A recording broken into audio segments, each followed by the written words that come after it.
pinnacle of human perfection.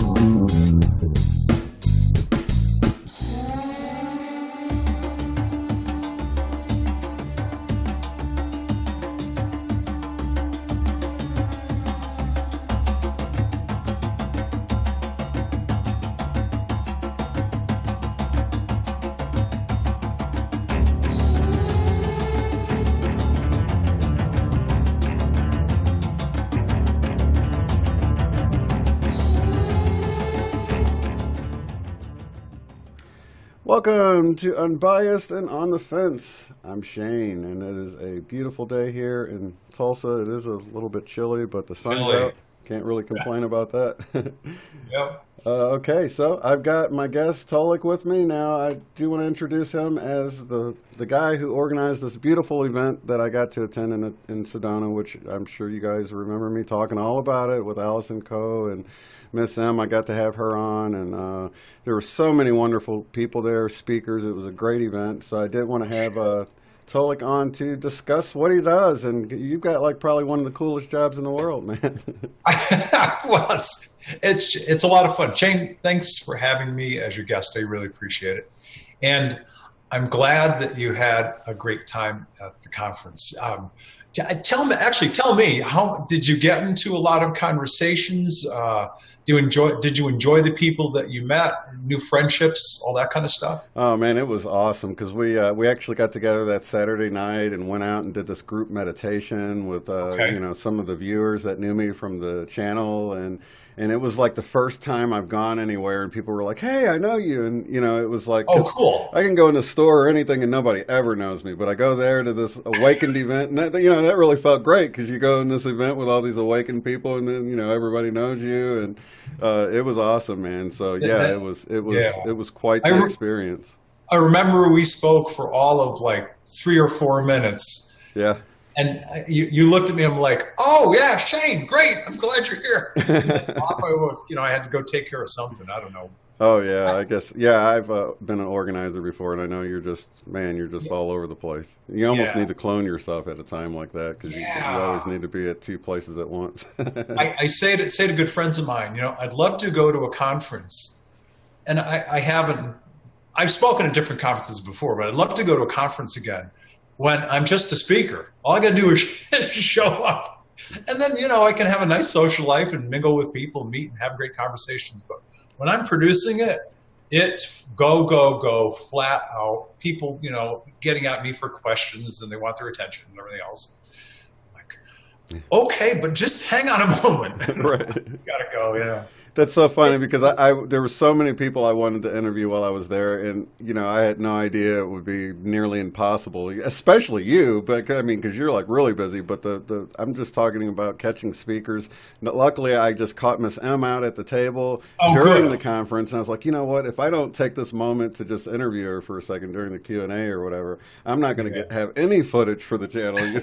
So luckily, and then I got some afterwards. But when it lets out for little breaks and stuff, the commotion's so wild and everybody's so excited and talking, it's just too loud to try to find a little quiet spot to do an interview with somebody. And it was my first one. So, and yet it was only a month and 2 weeks ago, and yet weather-wise, it probably feels like 6 months ago, because here we are. It's in the low to mid 60s. It's chilly. The winds come out of the north.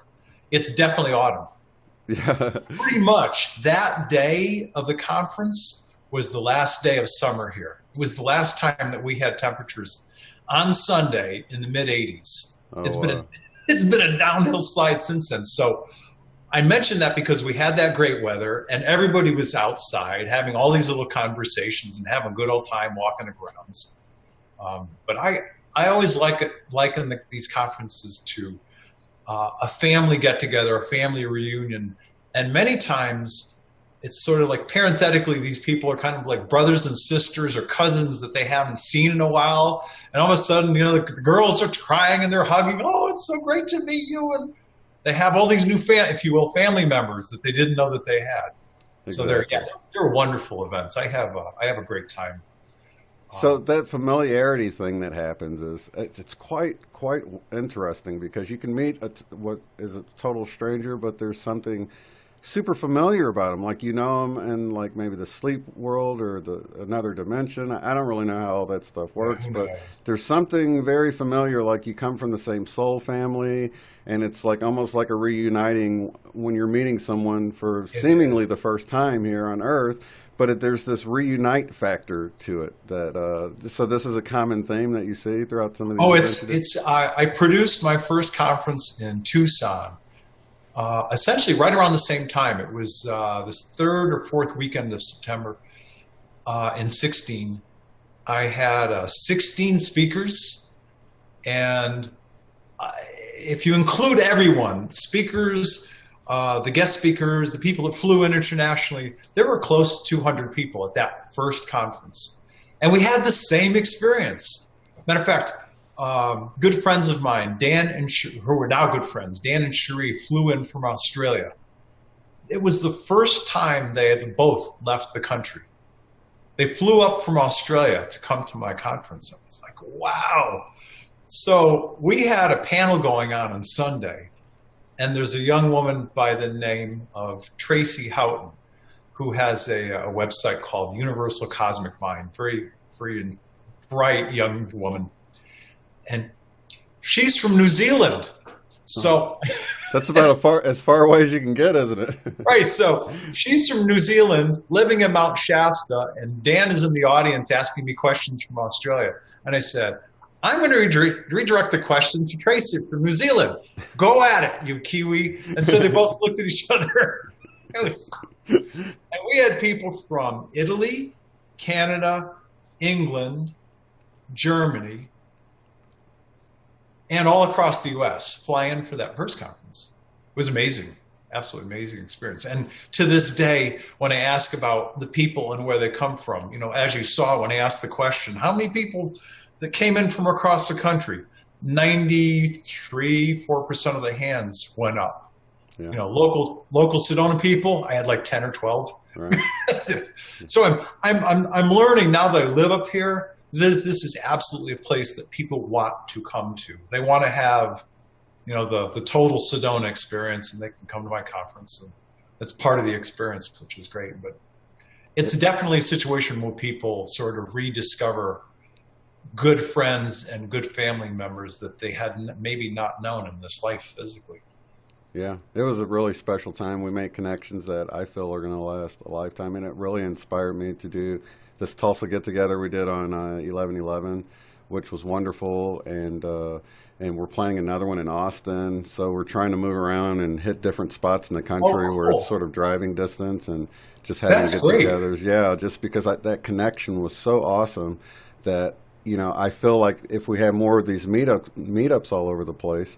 And of course, Sedona is beautiful, and so I would definitely recommend coming out to Sedona. In fact, I want to come out there March 30th because that's my birthday, and I know you've got another event coming up on my birthday, and I'm like, dude, that would be Cool. the most awesome Yeah, birthday come out for ever. that one. Yeah, That one's going to be pretty amazing. It'll be different than anything I've done in a while. The first thing I'm doing is I'm taking the whole speaker-centered paradigm, and I'm flipping it upside down. I've got 5 out of 7 speakers committed. I'm expect to hear from the other 2 this week so I can start selling tickets for them. But essentially, each speaker / panel member is going to give maybe 35, 40-minute intro of who he or she is. all right. We'll break like a lunchtime, and the rest of the day, the next 4.5 hours, it's going to be all interactive dialogue between the panel members and the people in the audience, so that really the whole process is going to be driven by the people in the audience. The conversation will be driven by the people in the audience, because so many times at these events, it's the speaker talks and talks and talks, and it's almost like there's a teacher in a classroom and the teacher is talking the whole time to the students. I don't want to do that for this one. I want to make sure that this is a really interactive dialogue between, if you will, 7 speakers, panel members, and the audience, and that the audience is driving the process. So we'll have enough microphones. I'll make sure that as a panel setting, it's comfortable. The people are at ease. I might even have instead of, that traditional theater seating, I'm thinking of doing the seating sort of like in a half moon circle, almost Native American style. Oh, I like that. Yeah, so that, again, it can have more of a sort of a comfortable, relaxed feeling. But yeah, I did like the Q&A session on Sunday. I thought that was really nice, the way the interaction, because it was nice to because people were asking questions that, that's a good question, that's something I would have thought of if I thought of it. So I do like that interactive aspect of it. And, and a lot of times, actually not necessarily a lot, but many times, one person's question can be unique enough that it'll trigger 2 or 3 other questions, and you can get a really good dialogue after that. Yeah, that's funny you said that, because you see hands shoot up right when somebody says something. Right. You're like, oh, that triggered a thought. You know what I mean? Right, yeah. And I've had, there have been quite a few people who have said, hey, listen, we would really appreciate it if you did a much longer Q&A, because there's so many things we'd like to be able to dive into. And after the 3rd or 4th person said that to me, I said, I got to do something about this. So the March 30th event will be that flipping that speaker paradigm on its head and letting the audience members drive 2/3 of the day, which is a good chunk of time. Yeah. And I'll give people a break and bathroom breaks and stuff, but it'll be good. Yeah. That's awesome. Yeah. JD, a good friend of mine, Jim Delatoso, over the course of many years, will be one of the panel members. He at one time was head of all technology, sort of hardware, software technology for the NASA Applications Technology Development Group. Oh, wow. Very, very bright man. He was one of the lead people involved in early CAD development programs. Has had a lifetime special relationship with Bob Dean, who just passed, and Wendell Stevens, who passed a couple years ago. Very, very well-connected individual. Ann Eller is a woman who's had contact, and she basically has a very similar theme to me, which is, let's take all this information and focus on who are you really, and how can the dynamic events of these days wake you up to who you are, so you can be, sort of the best version of yourself that you are in this life. Joe Anthony, my partner for this conference, amazing multidisciplined astrologer. He's not just an astrologer, but he takes a number of different approaches when he shares with people what's going on in their lives. So, and there are a couple others. I don't want to give out the names yet, but I'm really excited in terms of prospective people who we're about to sign. It's going to be a good panel. It's going to be very, very interesting. So yeah, you're going to come for a good one. Oh, that's awesome. So you actually have a get together every month, don't you? Or yeah, we do. Joe started it in February of 18. This is February 18. Feels like 2 years ago, but it's in the same year. And we've done it every month since then. It's called Sedona Close Encounters. And we use it as a platform to introduce pretty much local speakers, people who've had highly interesting experiences in their lives, spiritual teachers, etc. And we do it on the 3rd or 4th Friday of every single month. And we usually get together like 45 or 50 people on average every month.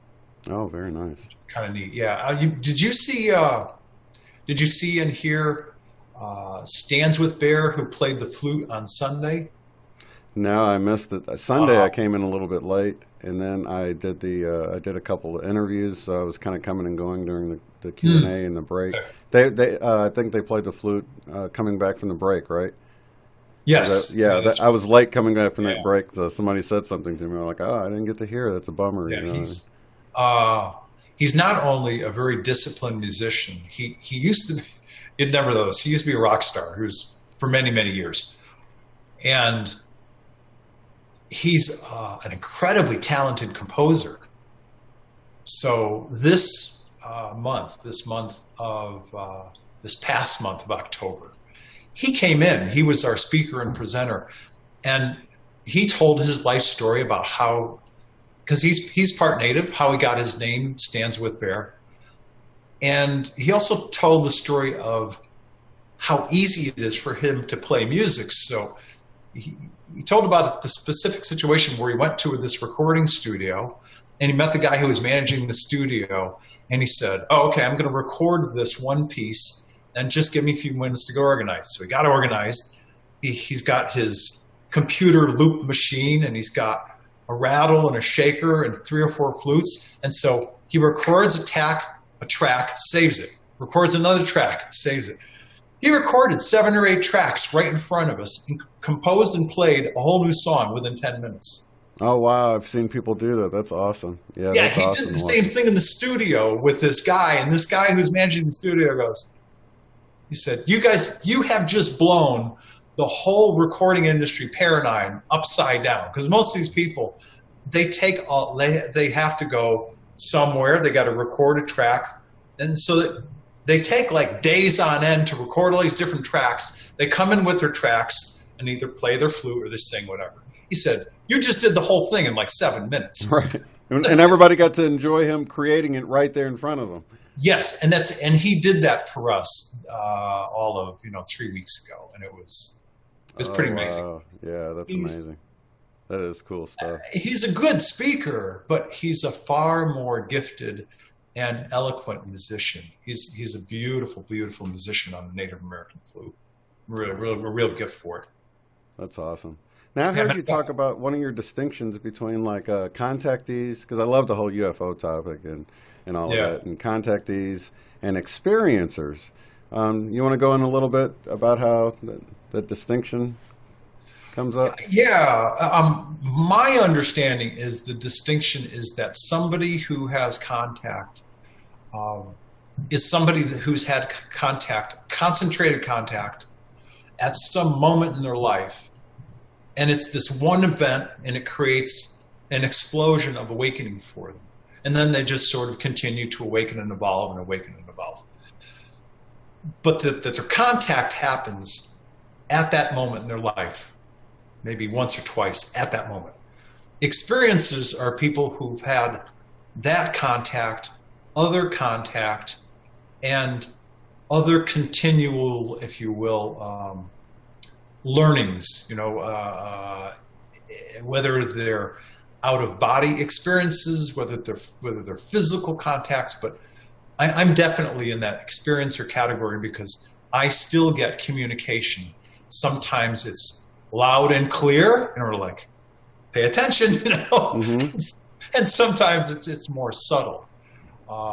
But yeah, I'm definitely in that experiencer category, and yeah, I had Sherry Wilde on, the author of Forgotten Promise, and she's also an experiencer. She's got this, and in a way, I feel like I've got ongoing help, but it's really on a sort of a subconscious level because I'll get ideas and things like that, and I feel like it's mine until the way things turn out with it. Then I'm like, that didn't come from me, man. It was like a thought that I was just given or downloaded. People like to say, or whatever the terminology is for it. But I find that it's really valuable to pay attention to those ideas, even nudges that we get either just before falling into sleep or just when we're waking up.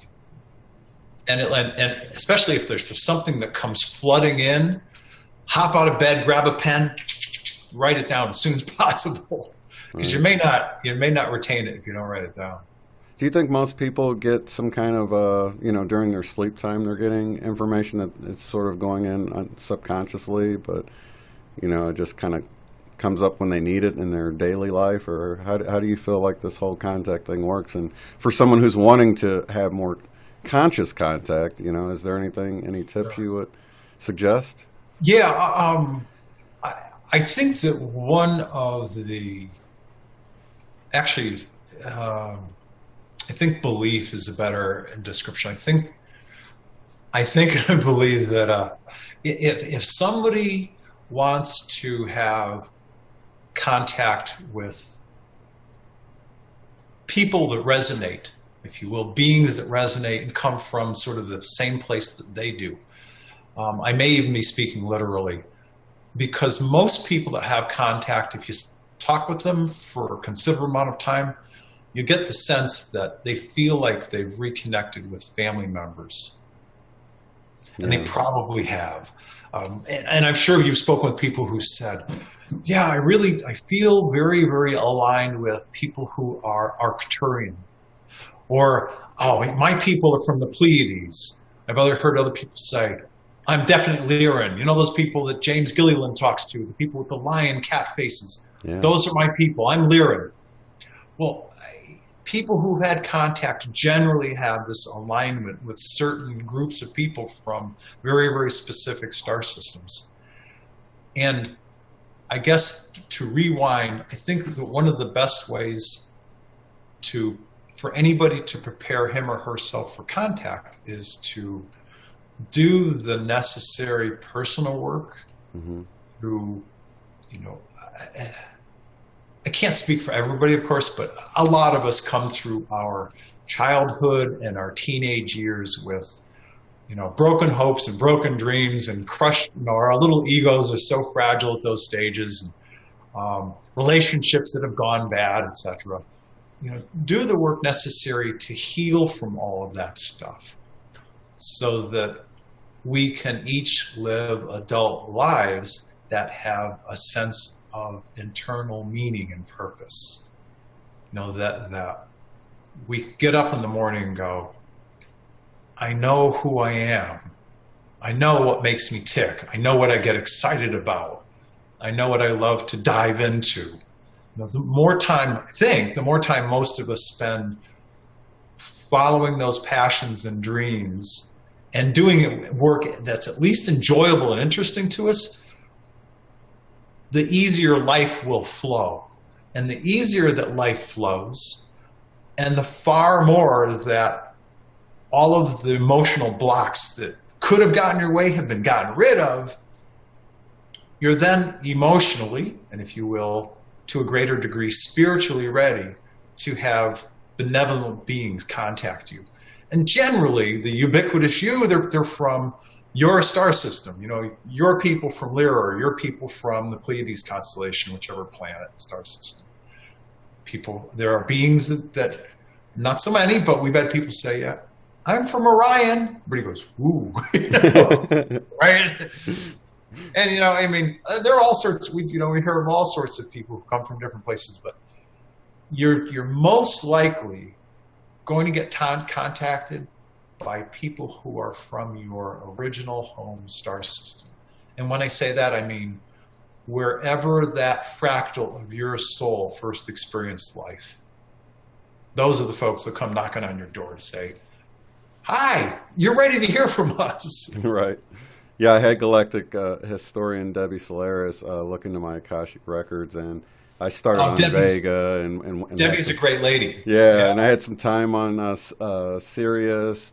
I did have some time on, I think she said, the center star belt of Orion, but I didn't really dig the reptilians, or they were just really conning and deceptive, and so that's where a lot of my distrust that I have in this world comes from, dealing with them. And so it's and it all made sense. I've always sort of been a disseminator of information, whether it was working on technologies and stuff like that. And we found out that me and her actually had a previous life as trainers in Lemuria.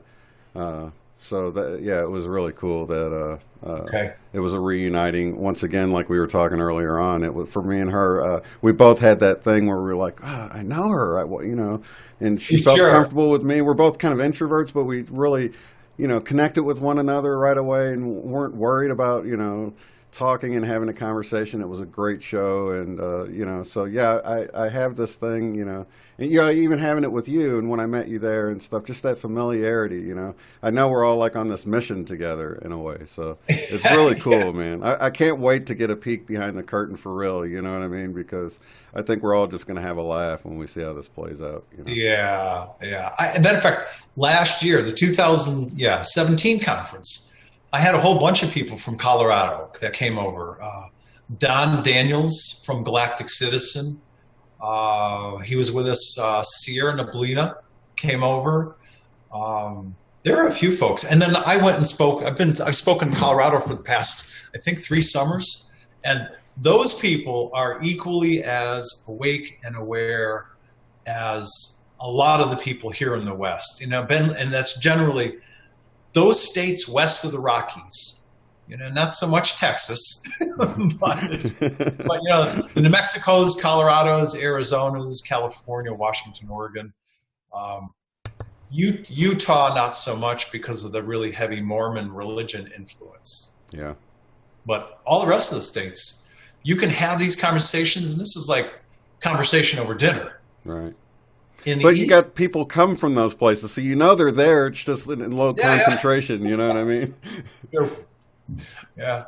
So it is really cool that we're sort of just peppered all over the place, and I really see it being on purpose. Like we're supposed to be spread out, creating this grid, but it is nice if you can live in an area that's got you're closer to a ley line. I think we just kind of gravitate towards these spiritual vortexes and things like that. That's why you have a concentration around Sedona and other places like this, because the energy just feels good. You know what I mean? Yeah, it's the energy is good in this area. It's a beautiful area. Even when it's chilly, like today, it's I think maybe 59 or 60. It's 37 here, so I'm jealous. Oh.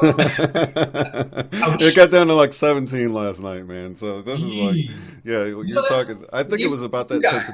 That's cold for this early in the season. It really is. Yeah. In fact, what was it? Monday, I woke up to the ground covered with snow here. First time, in 25 years, I've woken up to, because it was me and my wife's anniversary. So I was like, we've never had a white anniversary, a snowy white anniversary. So, it was quite strange how the weather is. I mean, I wouldn't have noticed that probably if it wasn't our anniversary. And I know that we've never had a snowy anniversary. Usually it was like 50, 60 degrees around our anniversry. So, yeah. And yet, conversely, last year was the opposite. Yeah. With just the opposite. We had a warm, certainly a hot summer, but we had a warm autumn. It was in the mid to upper 80s in the end of October. And not this year. Right. So, the planet's going through changes. Sure is. Yeah. And the people here are all evolving. Yeah. Some of them. So, we're sort of riding Earth into this new thing. I mean, actually, our planet's actually already in a different spot in the galaxy. I don't know if that's separate from, when I consider the color of the sun being white now. And a lot of people take all of the changes and they throw them in the group of the Mandela effect, which we briefly talked about. But I don't really think it's all Mandela effects, because most people notice the sun's white when it used to be yellow if you talk to them. Where they're not really into the Mandela effect, and they notice the spot in the galaxy that we're at. They remember we were way on the outskirts, but now we're further in. And I don't know that is. I don't think it's all the same thing. The Rainbow Mountains that we have now, a lot of things get lumped into the Mandela effect because it's not how we remember it, and people don't notice it. But I think we're looking at the planetary shift happening, in the 4D and 5D. I think we're certainly at the leading edge of it. Everything that I've learned in the past 7 years about this time frame is that, at least within the past couple of years, this planet has moved as part of the solar system through an area of space that's far more active, far more dynamic. At minimum, definitely higher magnetics and higher frequencies. As a matter of fact, David Wilcock often quotes this information without giving the source.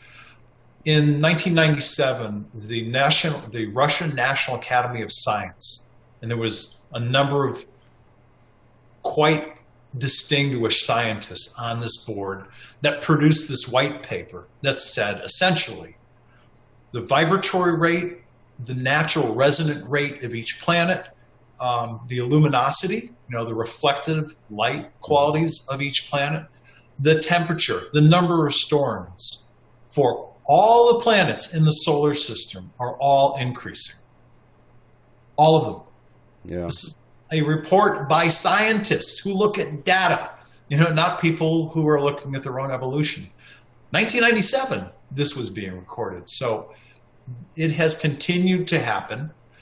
And we are going through this area of space, and it's affecting the planet in a number of ways, including that whole like 13,000, 26,000 year cycle thing that this planet goes through. Well, we're at the beginning of another cycle, so a lot of things happening at one time, and it's even visible to the naked eye. I mean, if I look at Venus in the sky, it was never that bright, man. When I know, like, it's just gotten super bright, noticeable to the eye bright. I think they're saying it's like 7 times brighter than it used to be at some point, and it's been happening over the years. But I mean, you can see it shining bright before the sun's even quite, gone around, and right after sunset or even before. Maybe you guys have less pollution in Tulsa.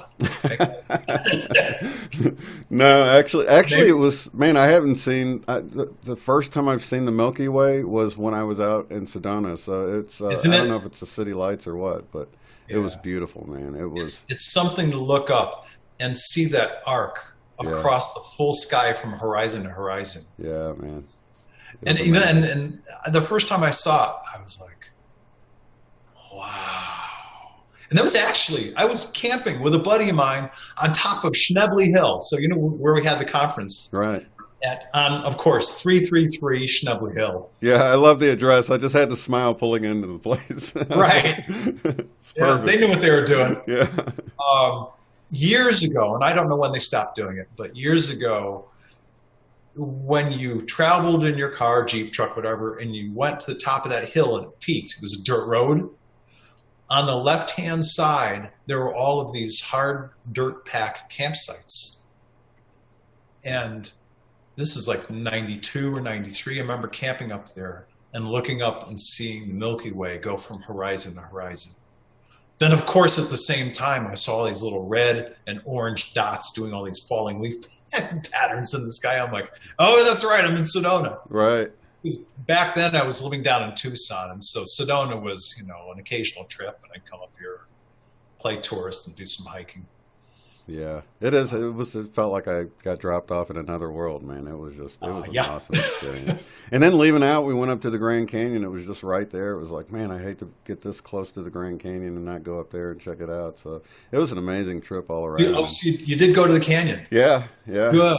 Yeah, it wasn't that far, so it was like, man, anybody going to Sedona, you could get like a double whammy out of the whole thing. You get Sedona, and then just, I think it was an hour and 45 minutes or something. It was so quick. It wasn't even that long, I don't think. Hour 45, that's about right. Is it? Okay, yeah, because I was in Flagstaff, and the drive from Sedona to Flagstaff was so cool, man. I can't tell you how cool that drive is.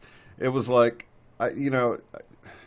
it's because you're here in Sedona, you're on the fringe of, I think that's the Coconino Forest up there. So you go from Yavapai County and you start to climb a little bit, and then you instantly come into alpine terrain with pine trees everywhere. Yeah. Yeah, it's stunning. It's really beautiful. I was coming back from Colorado at the end of August, early September.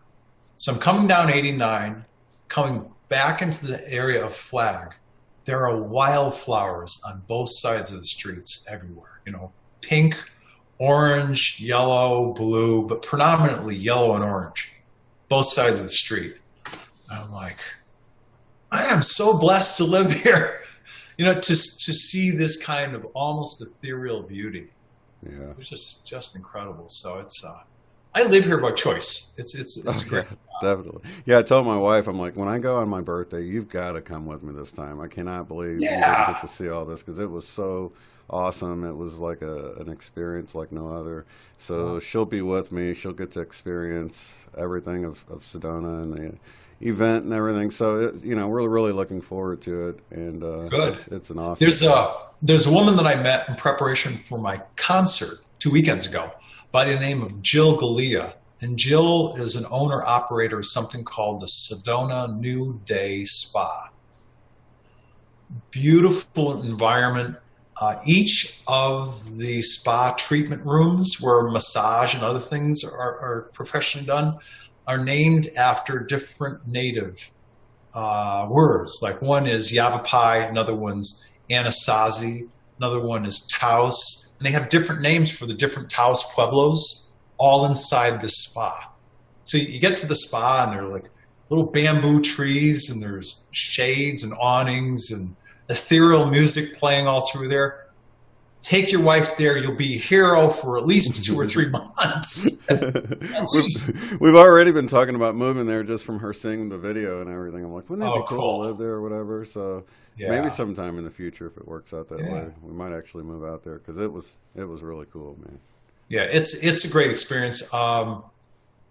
People definitely define and live their own lives here. And there, if you're willing to take life head on, you can do it. Because everybody needs help in one way or another, whether it's building a house or cutting your hair or mowing lawns, because there are actually lawns here. But there may not be big industry. There's not big banks. There's not big insurance companies. But there are banks. There are businesses. There are stores. There are galleries. There's a lot of stuff going on.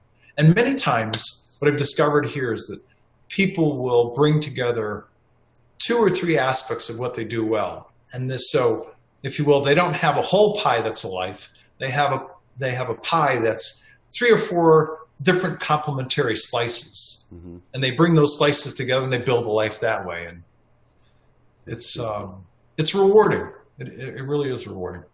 Yeah, I couldn't believe how busy it was. I guess that was probably on the tail end of vacation season when I was there, though, wasn't it?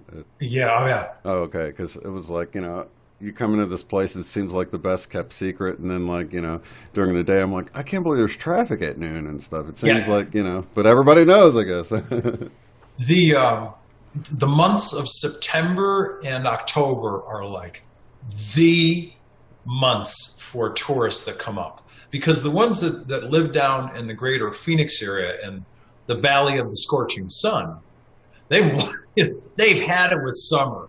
And so we've also got vineyards up here. So every single weekend there are van loads full of people, husbands and wives, boyfriends, girlfriends, that come and they walk through the vineyards and they sit in the mesquite and aspen groves and relax and sip wine.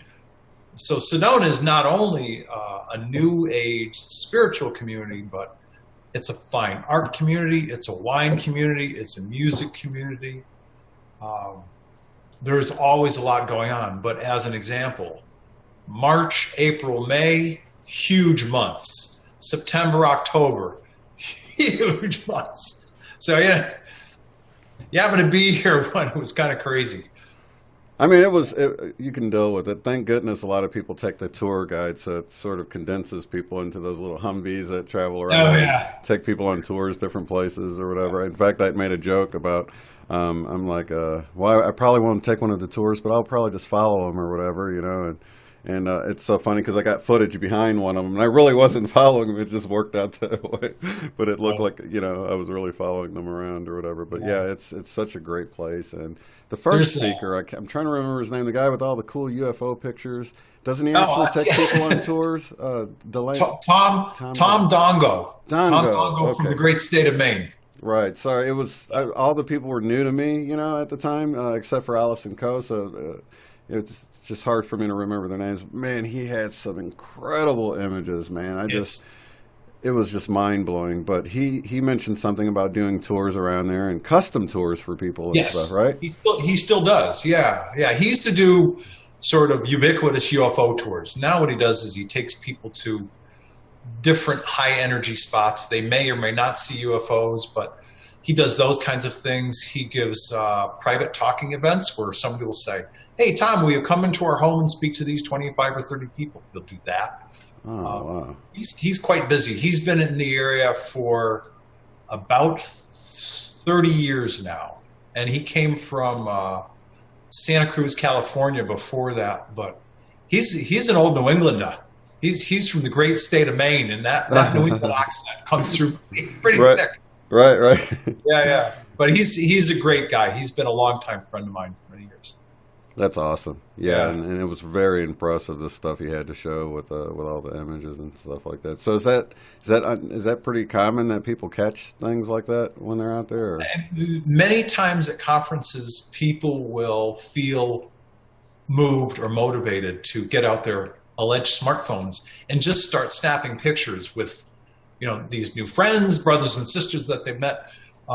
Some conferences I've been to, people have been outside around bonfires. Those nighttime shots are amazing because you get to see like what seem to be 100 or 150 little orbs dancing all around people. Yeah. When you get a whole bunch of people who are, if you will, spiritually inclined and heart-centered, there are orbs everywhere. Oh, So, yeah. One of the ones he showed, it was like solid orbs. It was almost like you were in just like a room full of bubbles. It was outside, Yes. but I mean, there was no space that wasn't an orb. So they were like all these overlapping orbs, 3D. I mean, you could tell there was a depth to the orbs, and it was like, Yes. it was amazing, man. And actually, did you see that photo? This is the first time I'd ever seen this. He had this one orb photo, round, of course it's round. And somehow somebody was able to zoom in on that one orb, and you could see this little smiling face inside. That's trippy. Yeah. That was cool. I'm like, wow, look at that face. Right. Yeah, I actually had someone on that had one like that too. It looked like a little elf, smiling elf or something. So, that's amazing. My adopted sister, Adana, who's from the greater Houston area, she's got, if you haven't looked at them, go to her Star Ancestry website. She's been doing what Debbie Solaris is now doing. She's been doing it for a while now. Adana has like 1,000 clients from 53 countries across the globe. Oh, wow. Here's the reason for the story. She's got 3 or 4 photos on her Star Ancestry website and she took these photos back in the late 80s in the Sedona area. And there's a portal. There are portal doors, like with a little archway inside, and you can see like 3 or 4 little guys. And we're like, all right, kind of hanging out. You could actually see faces. If you look close enough, you can see these interdimensional faces inside these portals, these doorways. That's amazing. Pretty amazing. And, and she didn't know what she was seeing. Her guys just said, go here, point your camera here and take this photo. Or go here, go to Bell Rock, point your camera at the sun, you'll see. There's one that she's got of Shiprock. And so there's this perspective, you're looking at Shiprock kind of dead on. And she calls it the Stairway to Heaven. There's this interdimensional staircase of about 20 white steps. You can't see with the naked eye, but a camera lens can see this staircase on the side of Shiprock Mountain. That's absolutely amazing. So, even as far back as the Polaroid, camera lenses can many times see and capture what we can't with the human eye. So, yeah, that is amazing. You never know. What's her name? Melinda Leslie, who's going to be a speaker of mine at the 2019 conference, gives UFO tours with military, the green goggles all the time. And she has tours she's got tours going all the time. And people are amazed at what they see in the skies around here because of the energy of this area. But yeah, she's out many, many nights all bundled up, and she's got her binoculars and her goggles, and people are like, oh, wow, look at that one. How did that do that? Right, because, it's definitely in intelligent motion. I mean, you'll see things turn and things like that. And I remember years ago, somebody had 2 cameras mounted side by side, showing you how much more you see with the infrared camera spectrum. You could see orbs that were completely invisible on one camera, but they were showing up on the other one. So I'm not really sure what camera you need. I've kind of looked into them a little bit, but on the reviews, it's they say, well, it's just for stuff real close. They don't really want those floating around out there, is what I found with my limited looking around to buy something like that. I guess you know what I mean. I was with Don Daniels not this summer, last summer in Colorado, when we were up at it was like 9,000 feet and change. And we were supposed to have, you know, this small intimate gathering of like 7 or 8 people, and 4 of us showed up. So it was an interesting conversation. And Don was all excited. It's like, well, you're here, and you know, and representing the Andromeda Council. It's like, oh, I want to have contact. I want to have contact. So he's got this very innocent, childlike energy. He's used to be a pilot for American Airlines for like 30 years. He's like, I've been flying for years. I want to meet these guys. So after about an hour and a half to 2 hours of this, I'm like, Don, just point your camera over here, will you? How do you know? I said, just point your camera over there. So he did. And he looks down and he goes, oh my God. And there's this orb that's like, I'm guesstimating about 8 to 9 feet in diameter, filling most of the camera. Wow. And there are a couple of little guys. There's like 2 off to one side and 1 off to the right. And I asked who those guys were, and they told me that the big orb was basically an Arcturian diplomat. And he basically travels the cosmos and goes to different planets. And he was on assignment here on Earth at that moment. And he said, and again, I'm approximating what I'm about to say. He said, oh yeah, these 3 guys, the 2 over here, he said, they always tag along. He said, I don't know why they like hanging out with me, but they do. So it's this big, like 8 to 9 foot orb, and like a double one over here and another one over here. And they were hanging out watching us, watching them. So it's got to be fun for them too, probably. I'm like, hey, Don, told you, just follow your intuition and point, click and shoot. So did he say he'd seen anything in the 30 years doing any kind of flights that he thought he might have seen anything? Yeah, he had. Yeah, and he said, and now keep in mind when he and I were talking about that, he was still working for American Airlines. Oh, okay. Yeah, they furloughed him because he'd reached his 30 years, and they're like, bye bye. So he couldn't tell me at the time, but yes, yeah, wow. He had seen these things up in the sky. So they tell those guys to keep quiet then, huh? Oh yeah. Wow. Just, suppression of information, not even outside. Because we know in the military, of course, military pilots right. Keep your trap shut. You know what I mean? But yep, you would think in commercial but I guess they just brief all of them. Huh? If they're liable to see something, they need to keep their mouth shut about it, huh? Yeah. That's wild. Yeah, I can't tell you how many times that Bob Dean and Wendell Stevens said, back when we were doing this, but they're both like, we're retired now, our pensions are long gone. And Bob's famous words were, the American public has not only a right to know, they have a need to know the truth of what's going on. Know the fact that all of us on this tiny, beautiful little blue globe and in the corner of the universe, we're not alone here. We're like this really small speck, a very, very small representation of the vastness of life throughout the universe. And I'm paraphrasing, but that's essentially what he said many, many times when he spoke. Very, very gentle soul. I'll miss him. He was just an incredibly good friend.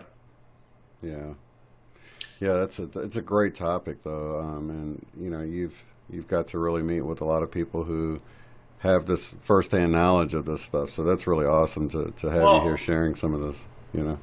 I was blessed because, and honestly I don't remember exactly how it happened. I remember the process that I took to get there, and that process was throughout the 80s. I was on a plane, traveling and living in a variety of different parts of the country. Now, I grew up in New England when, so you got Connecticut, Maine, Massachusetts, New York, Vermont, New Hampshire, and generally 4 days out of 7, it's gray and cloudy. And you've got May, June, July, August, half September. That's it, And the bad weather, the cold rolls against them. I'm like, after seeing the country for the 80s and flying and living different cities, I literally sat down with a paper version of the U.S. map, and I went, been there, traveled here, vacationed there. I crossed it all off except for Arizona and Colorado. Now keep in mind, this is before I did any waking up, any contact, well, any conscious knowledge of any contact experience. Wow. And I went Colorado and Arizona because I remember being a kid in 1969 and standing at the Four Corners and looking around and seeing the vastness of this blue sky and going, oh my God, I gotta come back here, right? Yeah. So I had this moment. It's the end of the 80s and it's 1990 and I had this paper map of the US and I went, not here, not here, not here. And I circled Colorado and Arizona. I set up a number of meetings, interviews, if you will. The Colorado thing never happened. I traveled there, had a couple interviews, nothing came out of that. I lined up 15 meetings in the state of Arizona. I actually was able to attend 14 of them. One person canceled. Out of those 14 meetings, I received 3 offers. 2 offers came out of Phoenix. 1 offer came out of Tucson, and I chose Tucson because it's a higher elevation. It seemed to be a more manageable community. I mean, it's a city, but it's a university town, small city. Mountains on all 4 sides, more beautiful vegetation. And to me, Phoenix was just like a big LA in the desert. Just a big, monstrous asphalt city with big glass buildings. And I'm like, Right. I'm not doing this. I refused. Even that, I didn't know much about it. Just it was a big monster city. So I took the offer in Tucson, and I lived in Tucson for 21 plus years. And that's where all of the major things in my life happened. And my life went, everything changed because of those Tucson experiences and meeting the people that I met. Well, I know you've probably had to tell a story a billion times now of sort of how this all started evolving. But if you can at least sort of touch on it a little bit, so our viewers can know the process of, because that had to be like this new chapter in your life that was just right. I mean, or a new book even compared to it just seems like just a whole nother segment of your life where things just really flipped on their head, right? Yeah, and we're both older dogs. So, we can reflect on our earlier days. And I've had this conversation with a lot of people, but essentially somewhere between 30, 31, 32, maybe 29, depending on whether you're male or female, we get to the stage in our lives where we go, there's something more. I need to discover more about myself. That's actually the time frame. For me, I was 31 years old when I moved to Tucson. 31, 32, something like that, back in the winter of 91. And I learned in 2010, all these memories came flooding back, that in 1993, in the summer of 93, I took 3 trips back in time that were facilitated by the guy I now know as the commander of the Primary Andromeda Council Biosphere. He's also responsible for the other 11 ones as well. But he basically came down on planet, met me in South Tucson, located near the San Javier Mission, like out in the desert. And there's a long story behind this, but essentially I took 3 trips with him. And the saucer, interestingly enough, the saucer on the outside looked like 35, maybe 37 feet in diameter. But when I walked inside, it looked like 125 to 150 feet. That's the same thing Sherry Wild reported. I believe it was Sherry Wild in her book. That's wild. How does that happen? It just goes to show that time and space are really an illusion in a way. It's like things are not what we think. Not at all. As a matter of fact, I'm not sure if it was for a metaphor or if it was purposeful or if there was something else that I went through, but he made me take this little like NyQuil blue-green pill before I took this trip. He's like, listen, you can't travel through time at the velocity and the frequency that we're going to travel with an organic Earth human body. So we've got to change your molecular structure from organic Earth human to a higher vibration. I went, okay. So he gives me this pill, a cup of water, I swallow the pill, we walk aboard ship. I probably passed through a device as well that vibrated my frequency higher. I remember leaving the planet. I barely remember hitting the blackness of space in his craft. And the only, if you will, feeling of movement that I have is when we left the planet's surface. I could feel us going and sort of taking off. But traveling through space, we get to space. He does this thing with his keyboard, his controls, and we basically jump. We go, boink, boink. We went from contemporary August of 1993 to, I want to call it May or June of the 1840s. Oh, wow. Over either Western Kentucky or West Virginia, something like that. And we, over the course of 3 trips, observed a family of 4. A mom, 26, 27 years old, a dad, 32 or 33 years old, and 2 kids. A son, about 9 or 10, little butch haircut, and a daughter, little blue curls, blonde hair, little curls, blue eyes, little cute little girl. To make a long story short, on the 3rd trip, I observed a barn fire, and the daughter was in the barn, and she passed away due to smoke inhalation. And this is a far longer story, but essentially I said to him, you know, out of all of the Earth experiences you could have shown me, this is tragic. It's not sad, it's tragic. And I didn't know why, but I had felt monumentally that out of all the experiences an Earth human could have, one of the worst would be to have a parent lose his or her child. Even talking about it today, it's hard to talk about it and stay composed because it has such a visceral impact on me. And he said, you have been coming to this planet for a long, long time. You are of our people. You know us. We know you. We trust you. There are going to be some significant changes coming to your planet in the not too distant future. And in order for us to better help you as a global race of people, we had better understand how and why you respond, the ways that you do emotionally. I said, okay, that's valid, but why are we any different than you, was my question.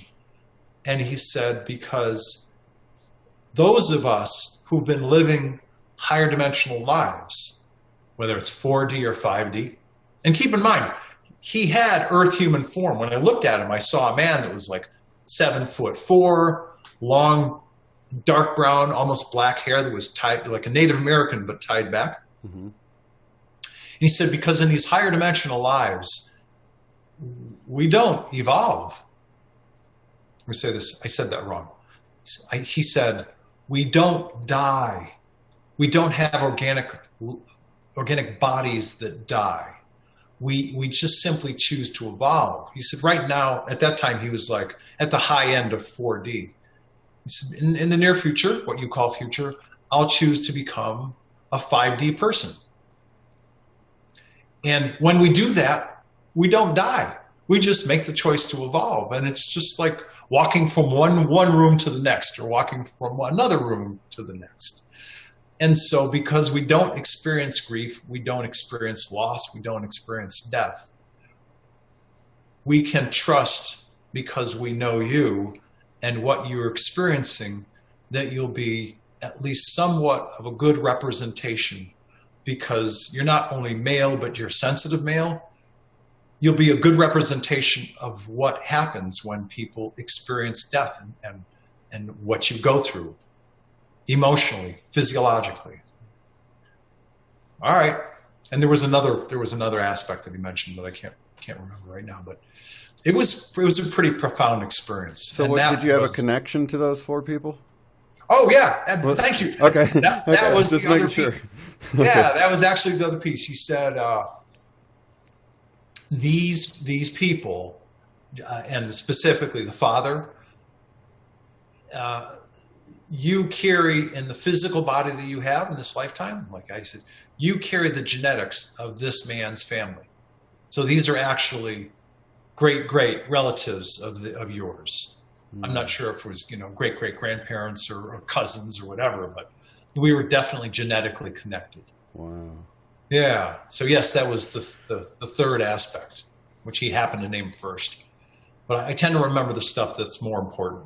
And right. It was the aspect of, as higher dimensional people, they really want to have a grasp on who are we and how we tick and how we act when we experience things that have a profound impact on us. And that was the beginning of a lot of contact experience all throughout the 90s.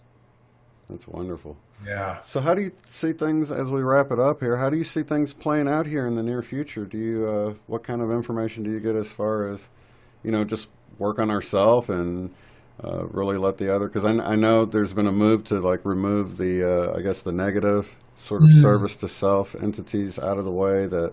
Yeah. Do you have anything you want to touch on with that, or? Yeah, I do actually. And, we talked about this a little bit, but I think more than anything else, at least at this moment in my life, I believe it's probably a worthwhile effort for anyone to take the time and invest the energy that he or she has to do the work necessary to heal from whatever childhood and teenage traumas that they've experienced emotionally.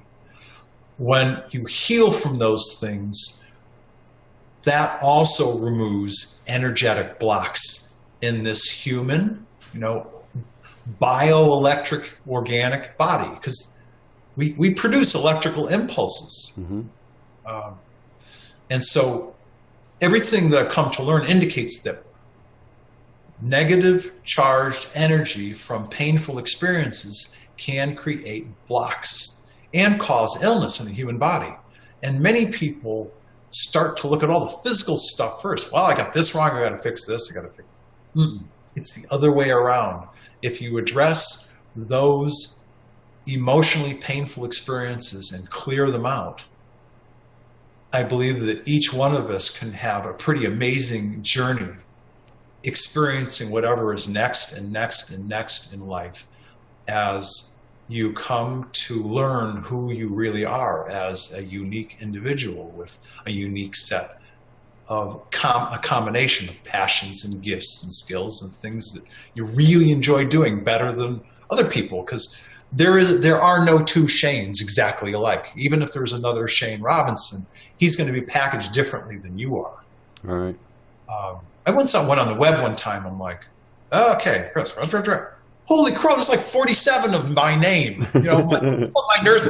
But of course, fortunately, there's only one me, and I bring a unique package, gift, a set of gifts and skills that I'm putting to work. Hopefully, to the best of my ability, and that's all we can do. I think.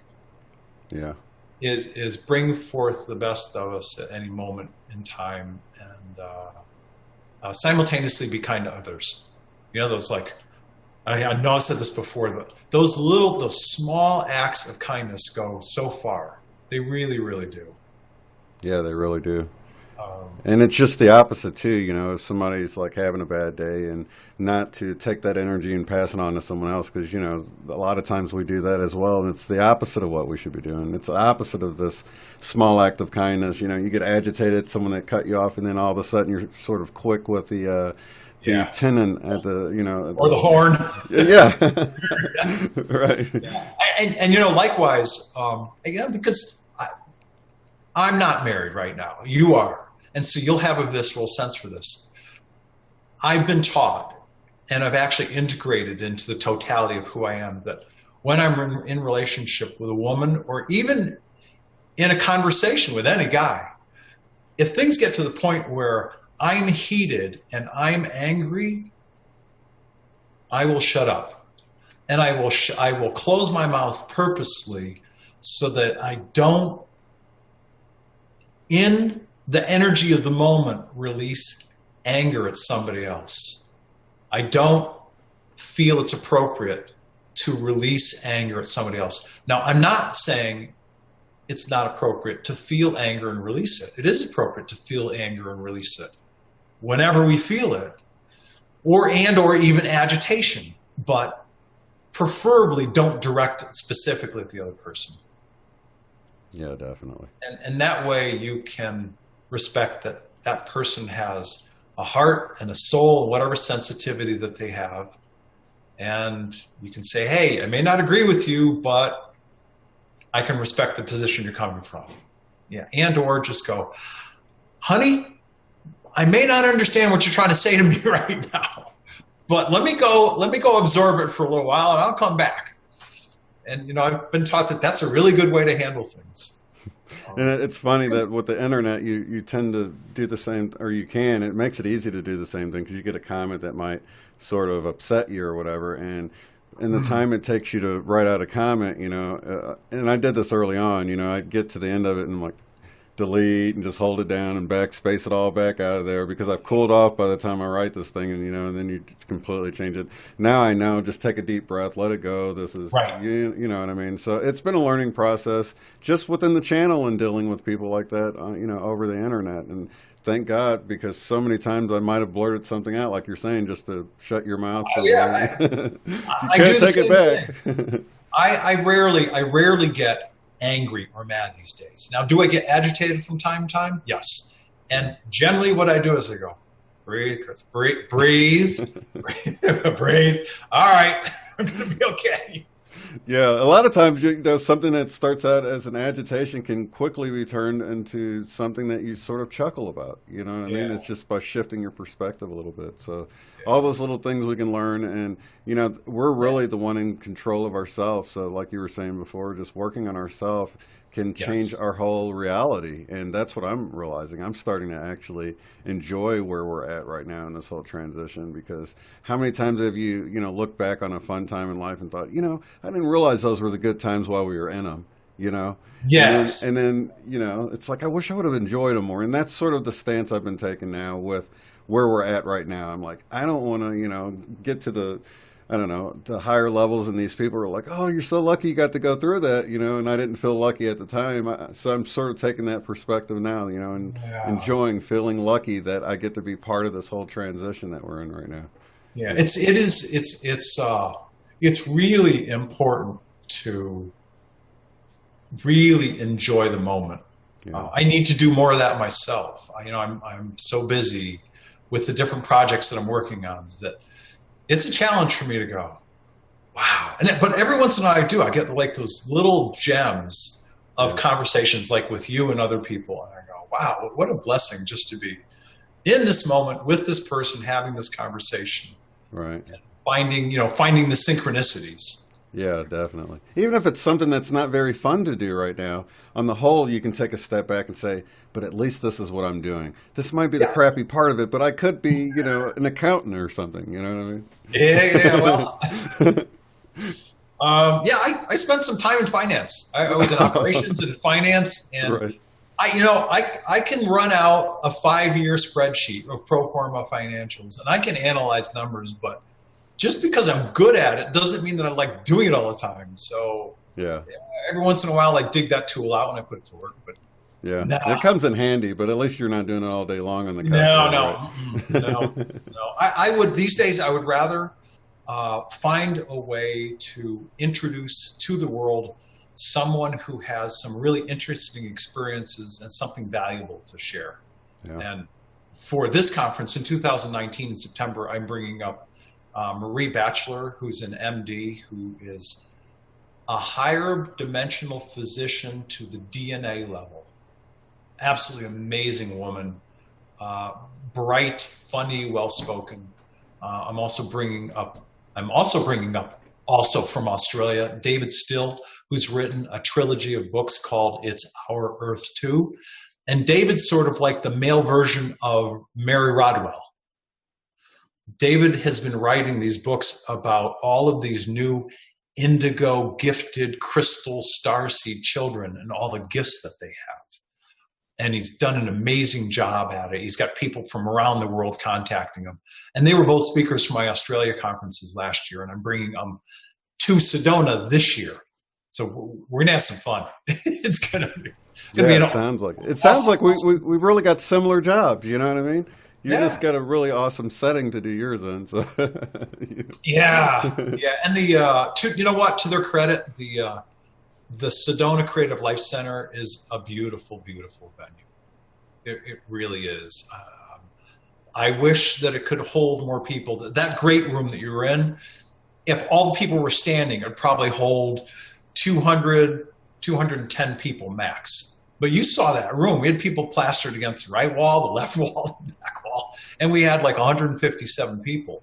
And that room was full. Yeah, it was nice. And I can't really ask for a better place other than, like you said, maybe more room. But it was cozy. Nobody really minded sitting next to each other. So. No, it was good. Yeah. It was good. So I know I invite you to come back for September of next year and March 30th for first open contact. That panel discussion is going to be fascinating. Oh, yeah. I'm really looking forward to it, man. Yeah, look for in the next couple of days, I think we'll have our final 2 speakers, and it's going to make all the difference in the world. I mean, I've got the first 5, but the last 2 will just, I guess, make it a really impactful panel because when you bring together a group of people that are bright, intelligent, well-spoken, have done the work over the course of years, they're in this field because they want to be here, they enjoy it, you're going to get some pretty interesting dynamics between them and the audience.